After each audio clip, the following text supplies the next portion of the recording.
The night my son locked me out of the house I built with my own hands. It was raining so hard the gravel driveway looked like a river.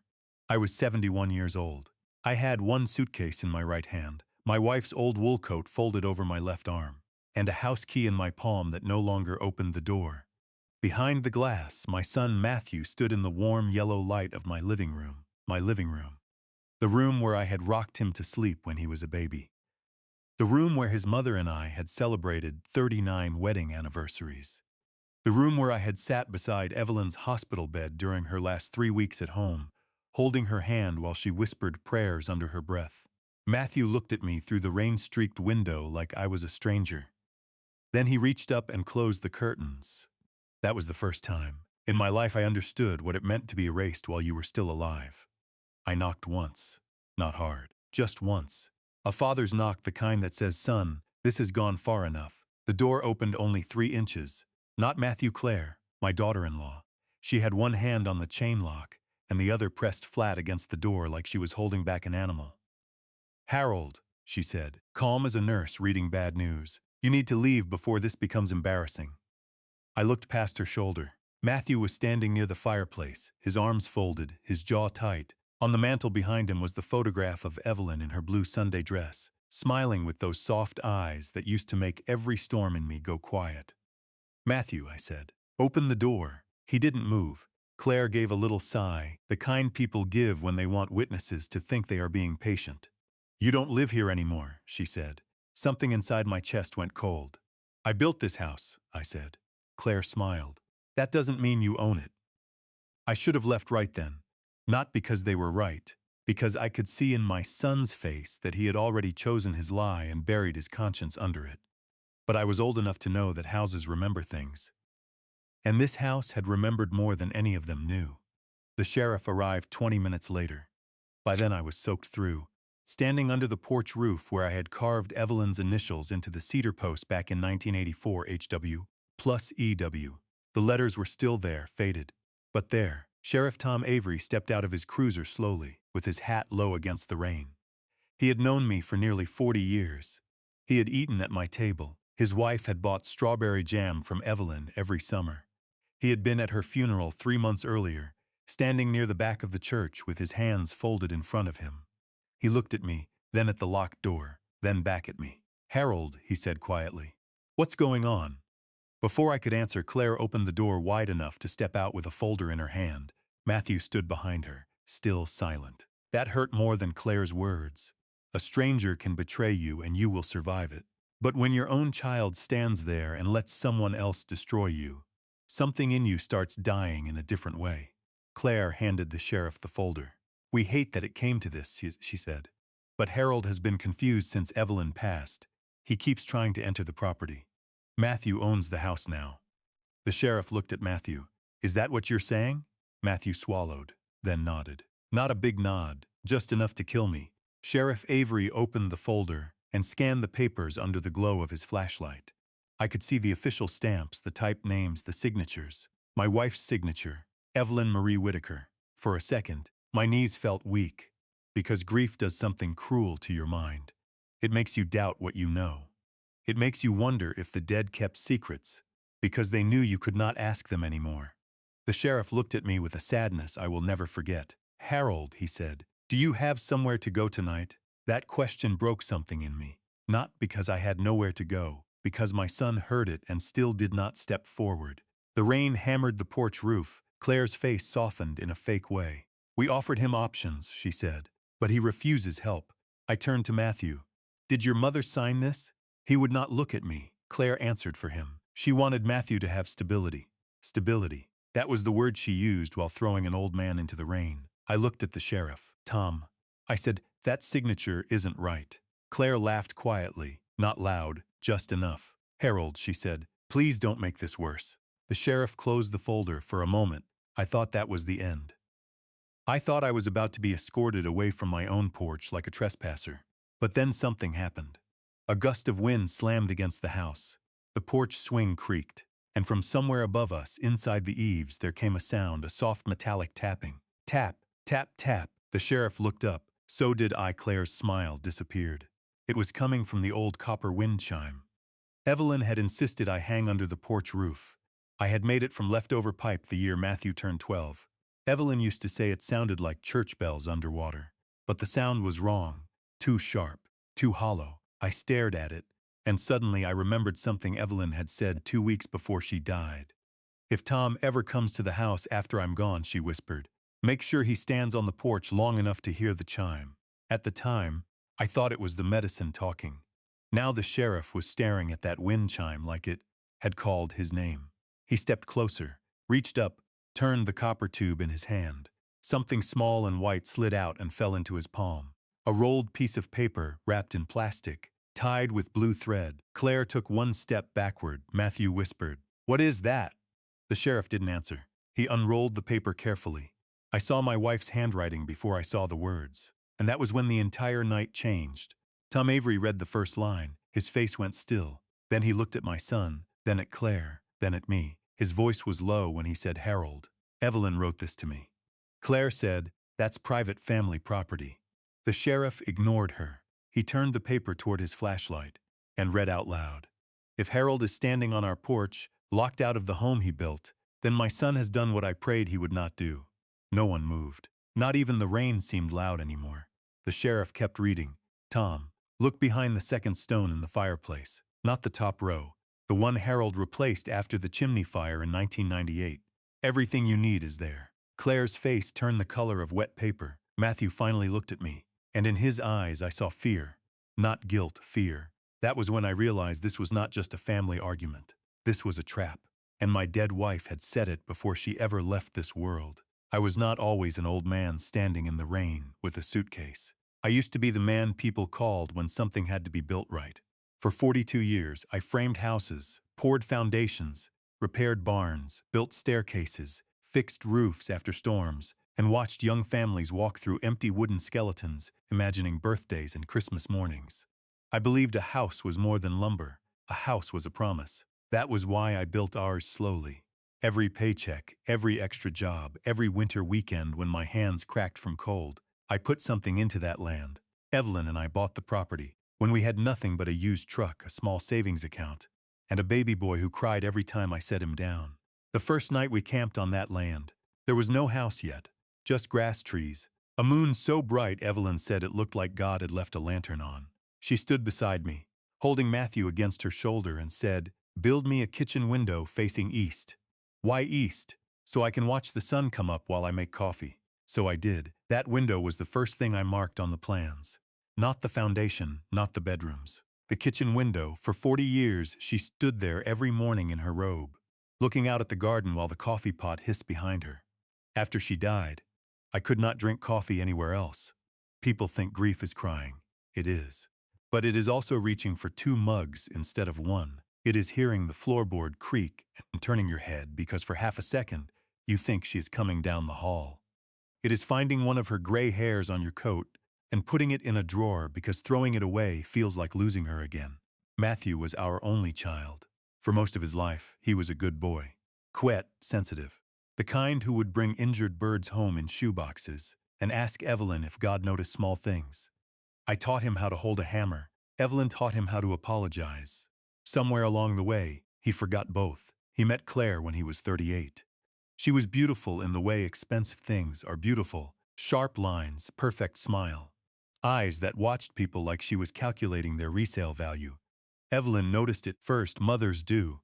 After the first dinner, when Matthew and Claire drove away, Evelyn stood at the sink washing plates, quiet. I asked, "What do you think?"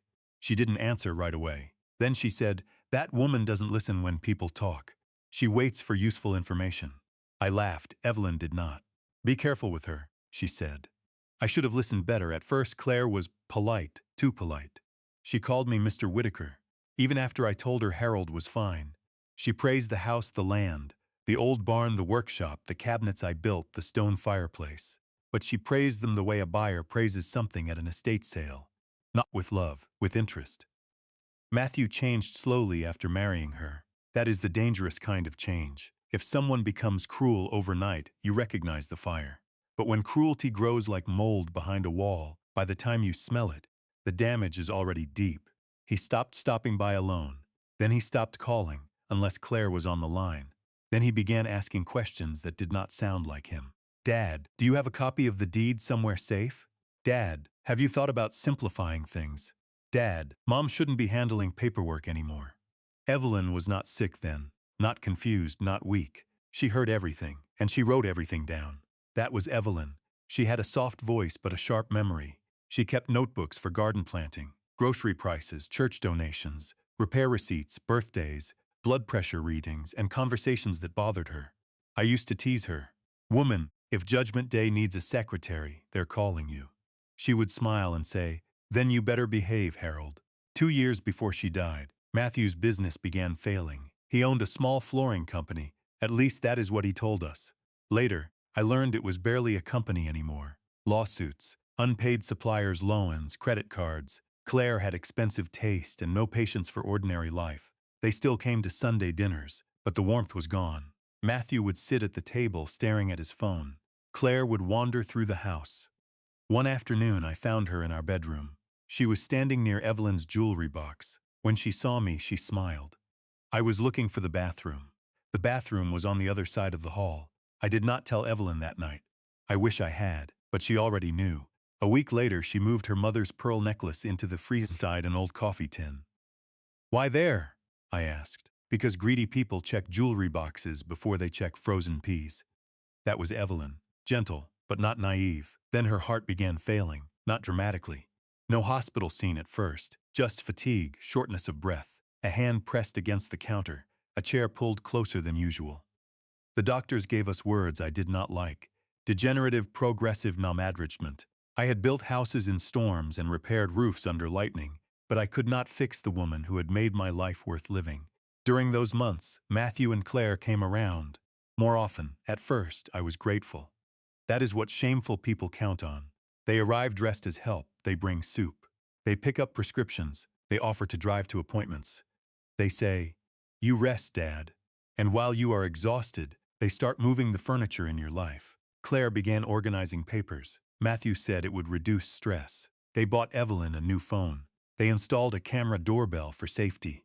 They asked for passwords in case of emergency. Evelyn smiled through all of it. But at night when they left, she would ask me little questions. Did you tell Matthew where the safe key is? No. Did Claire go into the office today? I think so. How long? I don't know. Maybe 5 minutes. And she would nod, then write something in her notebook. I asked her once, Evie, what are you doing? She closed the notebook. Loving you in advance, she said. I did not understand. Not then. 3 months before she died, Matthew came over with a lawyer. Not our lawyer. A man named Peter Lyle. He wore a brown suit and spoke too loudly. Like volume could replace honesty. Matthew said, Dad, it's just estate planning. I said, we already have a lawyer. Claire touched Evelyn's shoulder. Your old documents are probably outdated. Evelyn looked at Claire's hand until Claire removed it. Peter Lyle spread papers across our dining table. Power of attorney, transfer documents, medical directives, trust amendments, words that turn family love into legal fog. I pushed the papers back. We're not signing anything today. Matthew's jaw tightened. Dad, don't be difficult. Difficult. That word. It is amazing how quickly people call you difficult when you stop being useful. Evelyn coughed, then said softly, Matthew, if this is about helping us, you won't mind waiting until Mr. Holloway reviews it. Mr. Holloway was our attorney, retired now mostly, but still sharp enough to cut rope with a glance. Matthew stood. You always think the worst of me. Evelyn's eyes filled with tears. No, she said. I remember the best of you. That's what hurts. He left angry. Claire followed, but not before she looked back at our fireplace, the second stone. I did not notice that then. Evelyn did. That night, she asked me to help her out of bed. I thought she needed the bathroom. Instead, she asked me to take her to the living room. She sat in her chair facing the fireplace for nearly half an hour. Then she said, Harold, do you remember the chimney fire? Of course. You replaced that stone yourself. I did. Could someone remove it? If they knew which one. She looked at me then, a strange look, tender and afraid. Good, she said. 2 weeks later, she asked me to bring her the small cedar box from the attic. It had belonged to her father. She sent me out to buy stamps. When I came back, the box was closed. Her hands were folded on top of it. She was breathing hard. I said, What did you do? She smiled. Something I hope never matters. That was the last season of my marriage. Not a season of big speeches. a season of small instructions. Don't eat anything Claire brings unless you watch her open it. Don't sign anything if Matthew cries. If the house feels wrong after I'm gone, trust the house. I thought grief had made her suspicious. But I was about to learn something worse. Grief had made me blind. After Evelyn died, the house became too quiet. People filled it for 3 days, casseroles, flowers, church women whispering in the kitchen. Matthew standing beside the fireplace accepting condolences like he was the head of the family now. Claire moved through rooms with a trash bag, saying she was helping clear painful reminders. I found her in Evelyn's sewing room throwing away envelopes. "What are those?" I asked. "Old junk." I took the bag from her. Her face hardened. "Harold, you can't keep everything."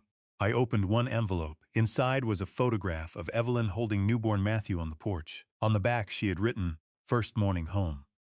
Harold cried when he thought no one saw. I looked at Claire. "This is not junk." She shrugged. That shrug told me everything. Some people do not steal because they need something.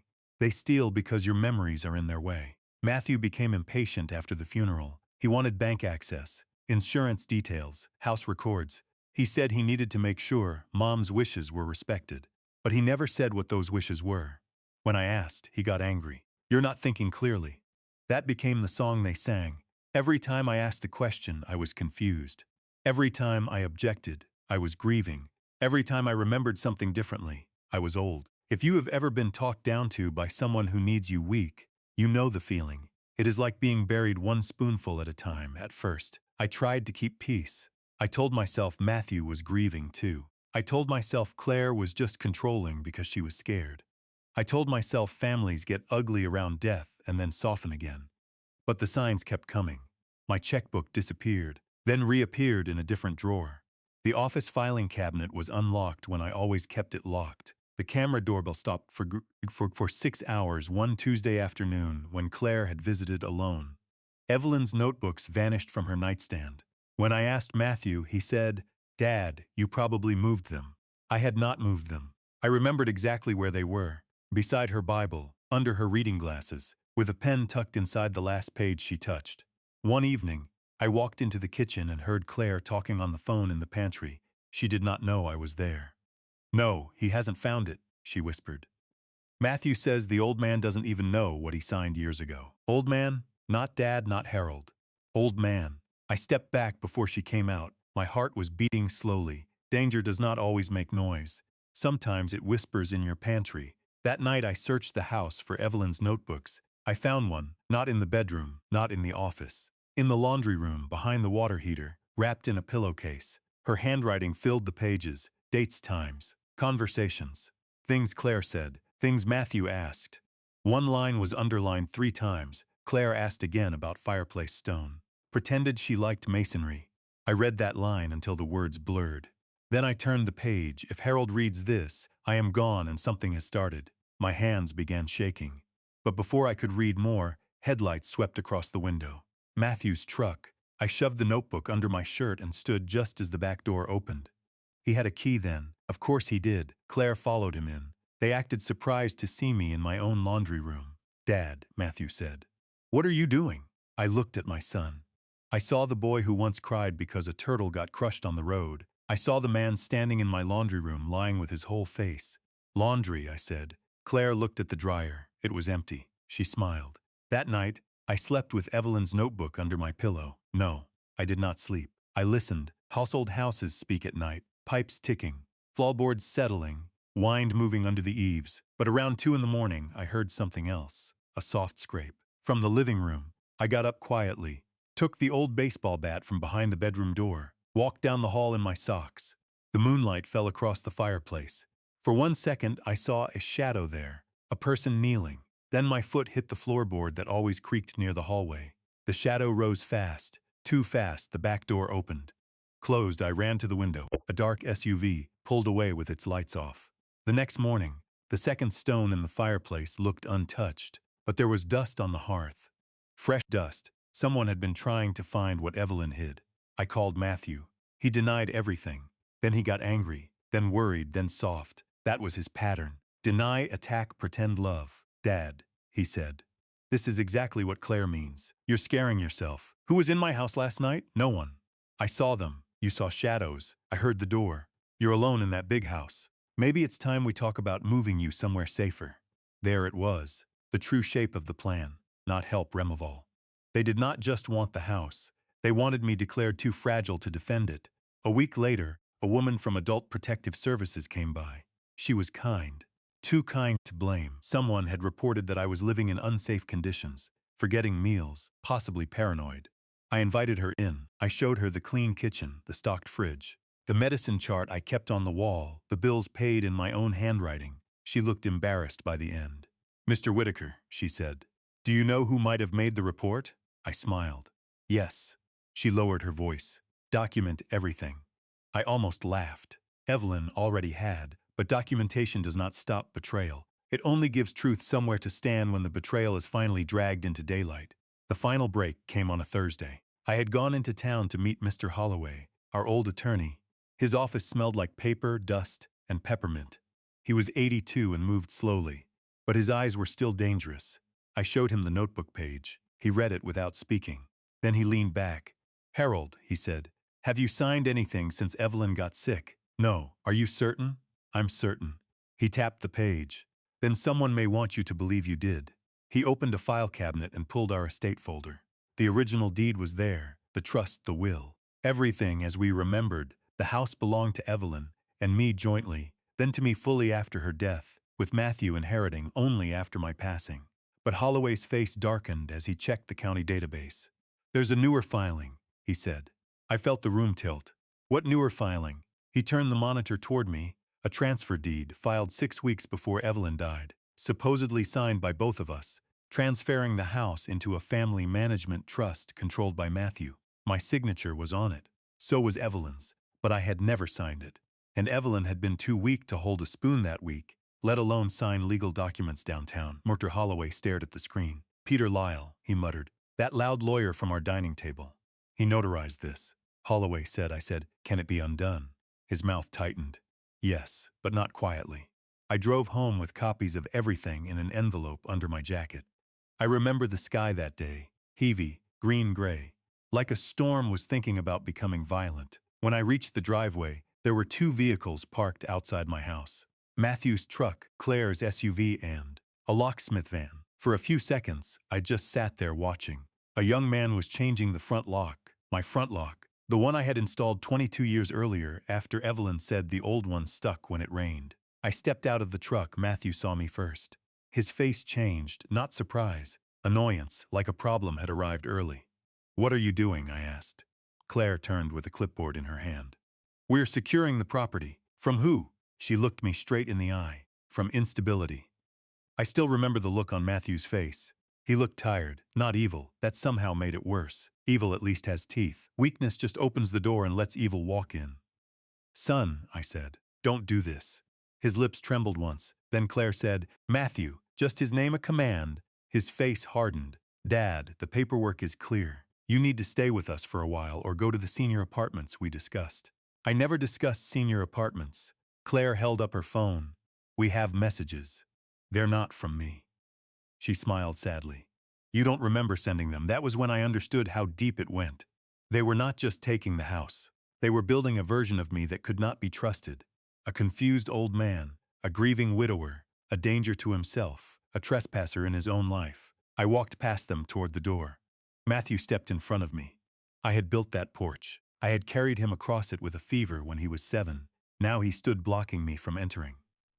"Move," I said. He whispered, "Please don't make me call the sheriff." That was the first time I felt anger stronger than grief. Quit anger. Clean anger. The kind that does not shout because it is too busy remembering details. I leaned close enough that only he could hear me. "Your mother knew." His face went white. "Claire heard anyway." "What does that mean?" I looked at her.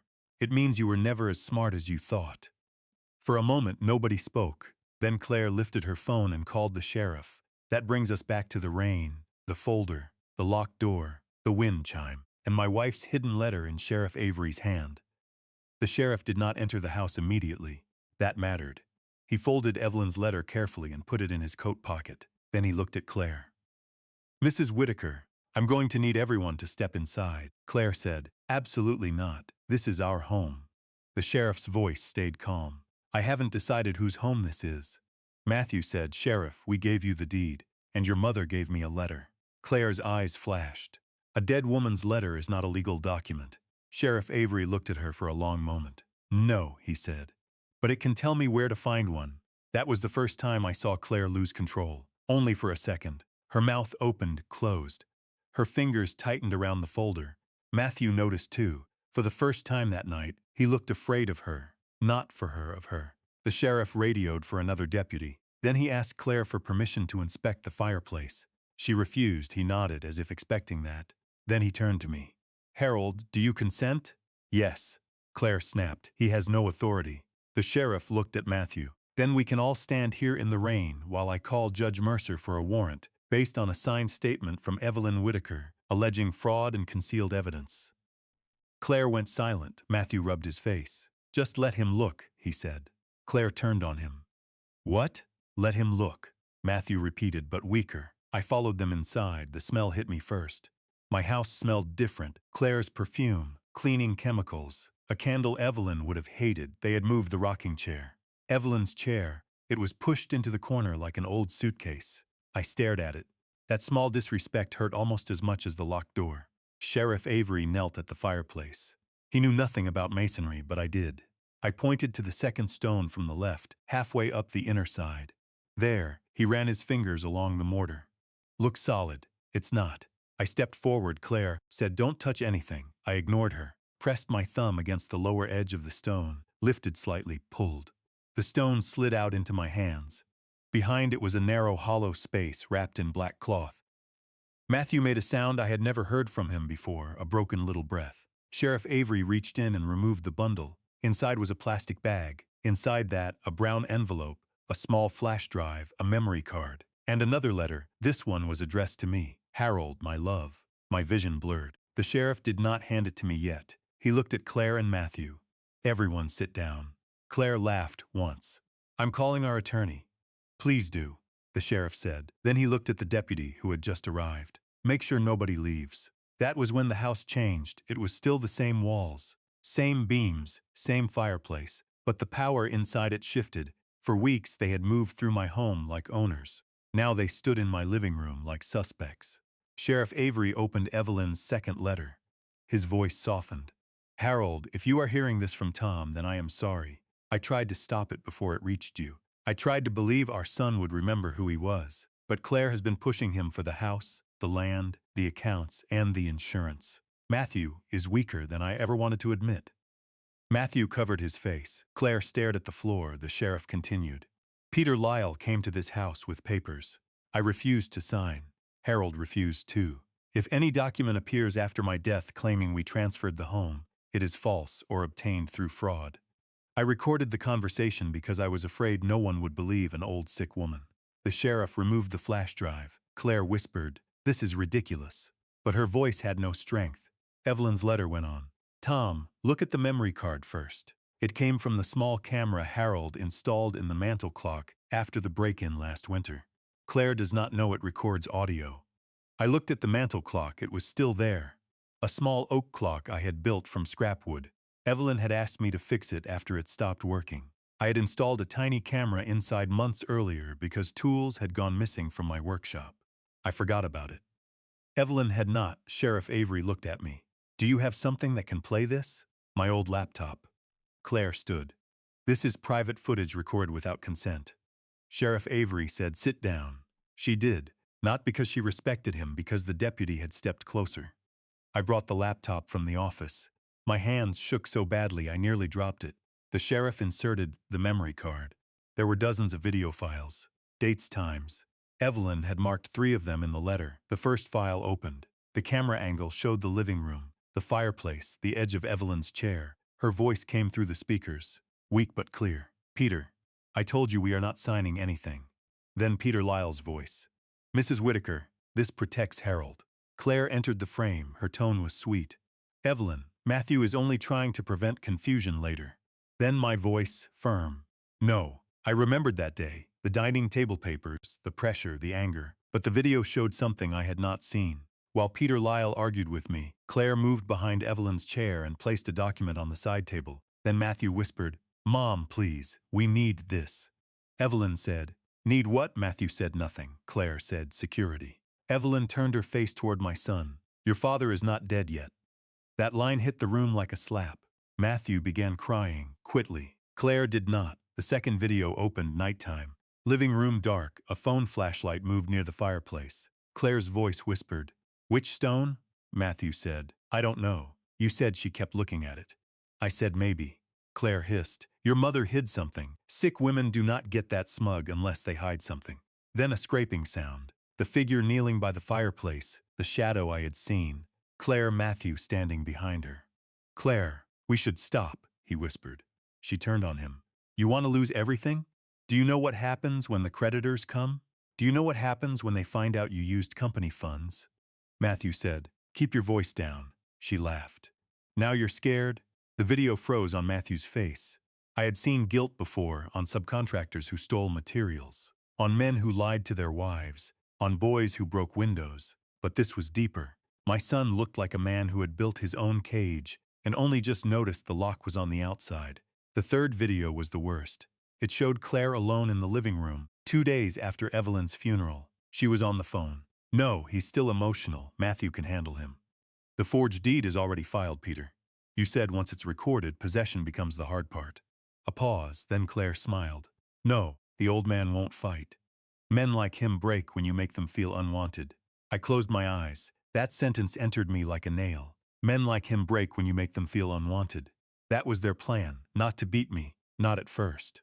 To make me feel so alone I would surrender. If you have ever been pushed out of your own family slowly, you know that pain. It is not one blow. It is 1,000 tiny messages saying, you are old, you are inconvenient, you are in the way, you are already half gone. But Evelyn had known something Claire did not. I was not half gone, I was half awake. And now I was waking up all the way. Sheriff Avery shut the laptop. His face was hard. Matthew, he said, where is Peter Lyle? Claire stood again. Do not say another word. Matthew looked at her, for once, really looked. Then he looked at me. His face crumpled. Dad, I did not answer. Not because I hated him, because if I opened my mouth too soon, all my grief would come out as mercy. And he did not deserve mercy before truth. The sheriff asked again, where is Peter Lyle? Matthew whispered, Claire called him after Dad went to town today. Claire said, shut up. Matthew flinched. That flinch told the sheriff more than any confession. Deputy Reed moved toward Claire. Mom, keep your voice down. Claire pointed at me. He's manipulating you. He's always controlled Matthew. Evelyn was bitter. That recording is edited. Sheriff Avery held up the memory card. Then you'll have no problem explaining it formally. Claire's eyes went to the front door, the deputy noticed. So did I. Some people look toward exits before they know they are guilty. Some look because guilt has already packed a bag. Outside, headlights turned into the driveway. A brown sedan, Peter Lyle. He stepped out, holding a leather briefcase over his head against the rain. He looked annoyed. Then he saw the sheriff's cruiser. His pace slowed. That was the thumbnail moment right there. The lawyer in the rain, the sheriff at the door. My son crying in the living room. Claire standing beside the fireplace she had failed to open. And me, an old man in wet clothes, finally understanding that my wife had been fighting for me from beyond the grave. Peter Lyle tried to leave. He never made it back to his car. I wish I could tell you justice happened instantly. It does not. Justice is slower than betrayal. Betrayal kicks the door open. Justice asks for copies, statements, signatures, recordings, warrants, hearings, chain of custody, expert review, and patience. But once it started, it did not stop. Claire was not arrested that night for everything. Not yet. But she was removed from my home. So was Matthew. Peter Lyle was detained after the sheriff found forged documents in his briefcase, including a draft affidavit claiming I was mentally incompetent. My name was already typed at the top. That still chills me. They had planned the next step before I even knew there was a staircase. The sheriff asked if I wanted to stay in the house that night. I looked around. At the moved chair, the open fireplace stone, the wet footprints, the folder of lies. And I realized something strange. The house was mine, but it did not feel safe yet, so I said, no. Sheriff Avery nodded. He drove me to his sister's guest room. Her name was Ruth. She made me tea and did not ask questions. That kindness nearly broke me. Sometimes cruelty makes you hard. Kindness opens the wound. I sat at her kitchen table at 3:40 in the morning, wearing borrowed slippers, holding Evelyn's letter to me. I had not read it yet. I was afraid to, because when someone you love dies, you survive by accepting the last word you heard from them. Hearing a new word after death feels like losing them again. But I opened it. Harold, my love, if you are reading this, then I did not manage to protect you quietly. Forgive me. I know you will blame yourself. Do not. You saw our son as he was because that is what good fathers do. I saw what he was becoming because that is what mothers fear in silence. I have watched Claire press him, shame him, threaten him, and teach him to see you as an obstacle. He chose weakness, but he was led there by greed. Do not let your grief make you gentle with people who used your gentleness as a key. The house is yours. The land is yours. Your life is still yours. I have left proof in places only you, Tom, and truth would find. And Harold, if Matthew cries, listen, but do not surrender. Love does not require you to be destroyed. I read that last line again and again. Love does not require you to be destroyed. For 46 years, Evelyn had been the soft place in my life, and in death she became my shield. The next morning I called Mr. Holloway, not as a grieving widower, as a man with work to do. That was the reversal, the moment I stopped reacting, the moment I stopped asking why they had done it. Why is a hole with no bottom? What now is a ladder? Mr. Holloway filed emergency motions. Sheriff Avery secured the recordings. The county clerk flagged the transfer deed. A forensic document examiner reviewed the signatures. Mine was traced from an old insurance form. Evelyn's had been lifted from a medical consent document. Peter Lyle had notarized signatures he never witnessed. Claire had coordinated it. Matthew had provided access, and the motive was uglier than I expected. Matthew's company was not just failing, it was collapsing under fraud. He had taken deposits for flooring jobs he never completed, used new client money to pay old debts, borrowed against equipment he did not fully own. Claire had run credit cards in his name, then blamed business expenses. They were days away from being sued by 3 customers and 1 supplier. The house was not just an inheritance to them. It was a lifeboat, and they had decided I was lighter than their guilt. The hardest part was not the legal process. It was the phone calls. Relatives called saying I should not press charges. Matthew made a mistake. Claire got in his head. Family should handle this privately. You don't want your only son in jail. That last one came from my sister. Anne, I asked her, did he mind putting me in the rain? Silence, then she cried. I did not comfort her. That may sound cold. But there comes a time when old men learn they have spent too much of life comforting people who are uncomfortable with the truth. Matthew called me 17 times before I answered. When I finally did, his voice sounded small. Dad, I said nothing. He cried. Real tears, I think, but real tears do not erase real choices. I didn't know she forged it at first, he said. At first? Silence. Matthew, I knew after. There it was, the small doorway through which a whole monster entered after. I was going to fix it, he whispered. When? I don't know. Before or after I died. He made a sound like I had struck him. Good, some questions should hurt. He said, I never wanted you hurt. I looked down at Evelyn's letter on Ruth's kitchen table. Son, I said, you changed the locks. He sobbed. I closed my eyes. I wanted to remember him at 6 years old, asleep on my chest during a thunderstorm. But the memory that came instead was him standing behind Claire while she told me I did not live in my own home. That is the cruelty of betrayal. It edits your memories without permission. Dad, he said, please don't let them arrest me. I said, you need to tell the whole truth. Claire will destroy me. She already did. Then I hung up. For 3 days I did not return to the house. Sheriff Avery advised me not to, until they finished collecting evidence. On the 4th day he drove me there. The sun was out.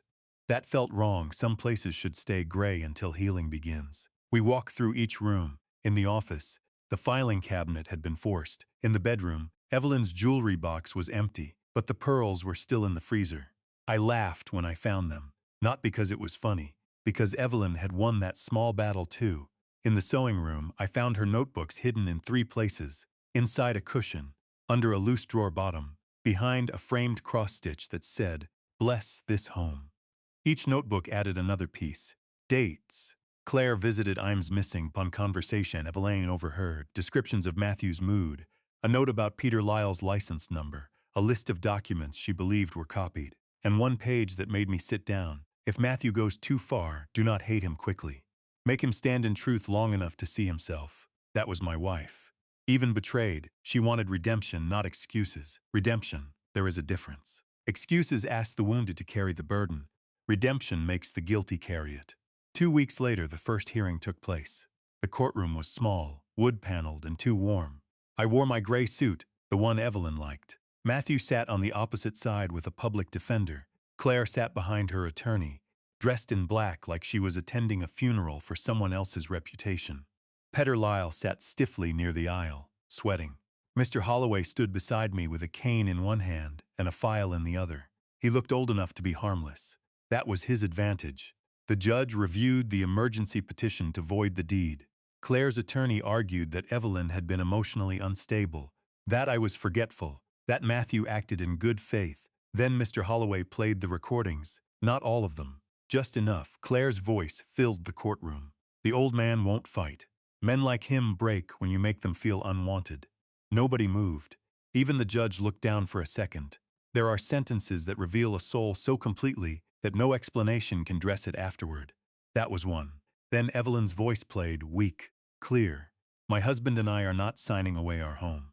I felt her in the room, not like a ghost, like truth. Matthew lowered his head and wept. Claire stared straight ahead. Her attorney stopped taking notes. The forensic expert testified that the signatures were not authentic. The clerk testified about irregular filing. Sheriff Avery testified about the hidden letter and evidence recovered from the fireplace. By the end of the hearing, the judge voided the transfer temporarily and restored possession to me pending final judgment. That was the first victory. But the real climax came later, at the criminal hearing, because Matthew finally told the truth, not all at once. Men who have lied for months do not suddenly become brave. They crawl toward honesty. But he crawled. He admitted Claire had pressured him. He admitted Peter Lyle to help in exchange for payment once the house was refinanced. He admitted he knew the deed was false before the locks were changed. And then the prosecutor asked, "Why did you go through with removing your father from the home?" Matthew looked at me. For the first time in months, he did not look away. His face was ruined, not physically, morally. "I was ashamed," he said. "I owed money. I thought if I could get control of the house, I could fix everything before Dad understood." The prosecutor asked, and when he did understand, Matthew swallowed. Claire said we had to make him look confused. The words sat there, ugly. Nick, the prosecutor asked, "Did your father appear confused to you?" Matthew cried harder.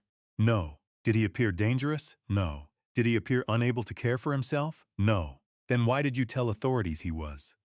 Matthew covered his face. "Because I needed him not to matter." I closed my eyes. That sentence hurt worse than the lock, because it was honest, because it was my son, because somewhere inside every betrayal is that terrible decision. For me to get what I want, you must matter less. Claire's attorney tried to paint Matthew as weak, unreliable, desperate to blame his wife. Then the prosecutor played one final clip. It was from the mantel clock, 2 nights before the lockout. Claire and Matthew in the living room. Claire said, "Once he's out, do not let him back in. Not for clothes, not for pictures, not for anything. The first night is the key. If he breaks emotionally, he'll sign whatever we need." Matthew said, "He's my father." Claire replied, "Then act like his son and put him somewhere safe." Matthew said, "This isn't safe." Claire stepped closer. "No, this is survival." That word again, survival. Greedy people love to rename theft. They call it survival. They call it stability. They call it family management. They call it protecting assets. But theft is theft even when it wears a clean blouse and carries a clipboard. The courtroom was silent. Then the prosecutor said, "Mrs. Whitaker, survival from what?" Claire did not answer. Her face had changed. The performance was gone. No sad smile, no patient daughter-in-law mask, just rage, cold and exposed. And for a moment I saw what Evelyn had seen from the beginning. Claire had never wanted to join our family. She had wanted to consume it. The legal ending took months. Claire pled guilty to fraud-related charges after Peter Lyle turned over messages showing her coordination. Peter Lyle lost his license and faced prosecution. Matthew accepted a plea agreement that included restitution, probation, community service, and full cooperation. Some people wanted me angry that he did not go to prison. Maybe I should have been. But justice is not always measured by years behind bars. Sometimes justice is a man having to stand in daylight and say exactly what he did. Sometimes justice is losing the respect you tried to buy with stolen property. Sometimes justice is your father hearing the truth and not rescuing you from it. The civil judgment restored the house fully to me. The false deed was voided, the attempted trust collapsed. Claire's claim vanished. A lien was placed on Matthew's future earnings for my legal costs and damages. I changed the locks myself. Not because I had to, because my hands needed to tell the house we were safe again. The first night I slept there after everything, I placed Evelyn's letter on her pillow. Then I sat beside the bed and cried like an old fool, not quiet tears. The kind that shake your shoulders, the kind you save until the work is done. I cried for my wife, for my son, for the man I had been before I learned how far family could fall. At sunrise, I went to the kitchen. The east window was glowing, just like Evelyn wanted. I made coffee, one mug, then, after a moment, I took down a second mug and set it across from me. I know that sounds strange, but grief has its rituals. And I was tired of pretending love ends because a chair is empty. A month later, Matthew came to the house. Sheriff Avery called first. Matthew had asked permission. That mattered. He arrived in an old borrowed car. He looked thinner. Older, there are ages, the calendar does measure, shame had aged him. I met him on the porch. The same porch, the cedar post still carried our carved initials. Matthew saw them and started crying before he spoke. I don't expect forgiveness, he said. Good, I said. He flinched. I let the silence sit. Then I said, forgiveness is not something you demand because guilt becomes uncomfortable. He nodded. I know. Do you? I'm starting to. That was the first honest thing he said that did not sound rehearsed. He asked if he could see his mother's garden. I almost said no. Then I remembered Evelyn's page. Make him stand in truth long enough to see himself. So I walked him around the side of the house. The garden was wild by then. Tomatoes fallen. Weeds high. Rose bushes untrimmed. Evelyn would have scolded me. Matthew stood at the edge of it like a boy outside a church. She loved this place, he said. Yes, she loved me, yes. He covered his mouth. I don't know how I became someone who could do that to you. I looked at the garden, at the weeds, at the dead leaves, at the places where life still pushed through. You became him one small cowardice at a time. He closed his eyes. I continued. You lied once. Then you needed another lie to protect it. Then you let Claire speak for you. Then you let debt scare you. Then you let shame make me the problem. That's how. He nodded. Tears ran down his face. I'm sorry. I believe you. His eyes lifted. But believing you are sorry is not the same as trusting you. He looked down again. I know. We stood there a long time. Then he said, can I help clean the garden? I almost laughed at the smallness of it. After forged deeds, courtrooms, arrests, locked doors, and hidden letters, my son was asking to pull weeds. But maybe that is how repair begins. Not with speeches, with dirty hands, so I handed him gloves. We worked without talking. For 2 hours we pulled weeds from Evelyn's garden. He cried twice. I pretended not to notice. At one point he found a small wooden marker half buried in soil. Evelyn had painted it years earlier. Basil. The paint was faded. Matthew held it like a relic. She made these with me, he whispered. I remember. I was 10. You got green paint on the dog. He laughed once through tears. So did I. That laugh hurt, but it also opened a window. I did not let him inside the house that day. That was important. The garden was enough. Healing is not the same as returning to the place before harm. There is no before. There is only after, and what you build there. Claire never came back. She tried once through an attorney to claim some belongings left in the house. Mr. Holloway sent back an itemized list. Most of it was not hers. Some of it was Evelyn's. The pearls stayed in the freezer until Christmas. Then I gave them to my granddaughter, Lily. I should have mentioned Lily sooner. Matthew and Claire had kept her from me during the worst of it. She was 14, quite smart. Evelyn used to say Lily had old eyes. After the hearings, Lily wrote me a letter. Not a text, a real letter. Grandpa, Mom told me you hated us. Dad told me things were complicated. I watched some of the hearing online because someone at school said our name was in the news. I heard Grandma's voice. I heard what Mom said about you.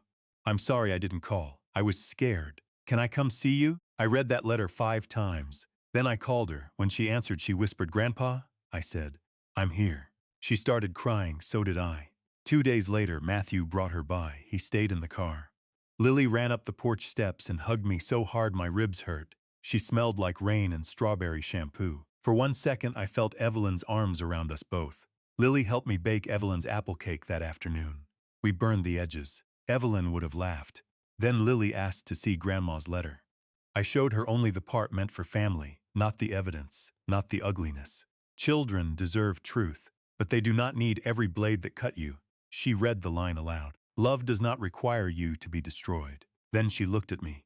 Grandma was tough, I smiled, tougher than all of us. That winter, I repaired the porch swing, repainted the kitchen, restored Evelyn's sewing room. I turned the office into a place where I could organize everything properly. Not because I was afraid, because peace also deserves paperwork. I updated my will. Not out of revenge. Out of wisdom. Matthew would not inherit the house automatically. Not anymore. A trust was created for Lily's education and future. The house would eventually go to her, if she wanted it, with protections no desperate parent or charming predator could easily break. Matthew knew. He did not argue. That was progress. One evening, Sheriff Avery came by with his wife. They brought strawberry jam, though not as good as Evelyn's. We sat on the porch drinking coffee. The wind chime moved softly overhead. Tom looked up at it. "Still can't believe she hid it there," he said. I smiled. "She knew you'd notice." He shook his head. "Evelyn always was 3 steps ahead." "No," I said. "She was 1 step ahead and married to a man 2 steps behind." Tom laughed, then grew quiet. "You doing all right, Harold?" I looked out at the driveway. The same driveway where I had stood in the rain. The gravel was dry now, golden in the evening light. "I don't know," I said honestly. "But I'm doing. Sometimes that is all healing is at first. Doing getting up, making coffee, opening curtains, locking doors without fear, answering the phone only when you choose, letting silence be silence instead of loneliness." Spring came. Evelyn's roses bloomed hard like they were making up for lost time. Lily came most Saturdays. Matthew came sometimes too. Only outside at first, then the porch, then, after nearly a year, the kitchen. The first time he stepped inside again, he stopped at the doorway and asked, "May I?" That question mattered more than any apology. I said, "Yes." He walked in slowly, like a guest, like a son learning the difference. He looked at his mother's chair, back in its rightful place near the window. Then he whispered, "Hi, Mom." I turned away. Some moments are not for watching. We never became what we were. People like simple endings. They want the son forgiven, the father healed, the family restored, the house full of laughter. Life is not that neat. Matthew and I built something new, smaller, more honest, with boundaries strong enough to hold the weight of memory. He paid restitution to every month. He attended counseling. He closed his business properly. He worked for another contractor, starting at the bottom, sanding floors for men younger than him. He told me once it was humiliating. I said, "Good." He looked at me surprised. I said, "Humility is humiliation that learns something." He laughed, then nodded. Claire moved 2 counties away. I heard she remarried a man with rental properties. I prayed for him. That is all I will say. Peter Lyle's old office became a tax service. Every time I pass it, I remember that evil often looks ordinary from the street. A brown suit, a polite voice, a stamp, a signature, a folder held in the rain. Do not trust paper more than patterns. That is one lesson old age has given me. Papers can be forged. Smiles can be practiced. Tears can be timed. But patterns tell the truth. Who benefits when you are weak? Who speaks for you when you are present? Who calls you confused when you disagree? Who moves your memories and says they are helping? Who needs you silent? Pay attention. Evelyn paid attention. That saved me. The last thing I found from her was not in the fireplace, not in the wind chime, not in a notebook. It was behind the kitchen window trim. I found it while repainting. A tiny folded note, no plastic, no evidence. Just a wife leaving a message where the morning light could touch it. "Harold, if you found this one, then you are fixing something, which means you are still yourself. I hope the coffee is hot. I hope the house is quiet in a good way. I hope you remember that being alone is not the same as being unloved. Look east." I did. The sun was rising over the garden. For a moment I saw her there. Not really, but close enough, standing at the window in her robe, holding a mug, smiling like she knew the ending before I did. I still live in the house I built. The porch post still has our initials. The wind chime still rings when storms come. And every time I hear it, I remember the night my son locked me out. I remember the rain, the suitcase, the sheriff's flashlight, Claire's face when the first letter fell, Matthew's silence, Evelyn's handwriting. I remember thinking my life had been taken from me. But I was wrong. A house can be stolen on paper, a family can be poisoned by greed, a son can forget who carried him. But truth has a way of hiding itself where only love would think it to look. Behind a fireplace stone, inside a copper chime, under a pillow, in a garden, in the memory of an old man everyone underestimated. My wife did not come back from the dead to save me. She did something better. She knew me. well enough to leave a trail. And when the people who wanted me broken finally pushed me into the rain, they did not realize they were pushing me toward the proof. So here is what I learned. Never ignore the quiet warnings of someone who loves you. Never sign away your dignity to keep peace with people who profit from your silence. And never mistake an old man's patience for weakness. Sometimes he is not defeated. Sometimes he is listening. Sometimes he is remembering. And sometimes, somewhere in the house he built with his own hands, the woman he loved has already hidden the truth.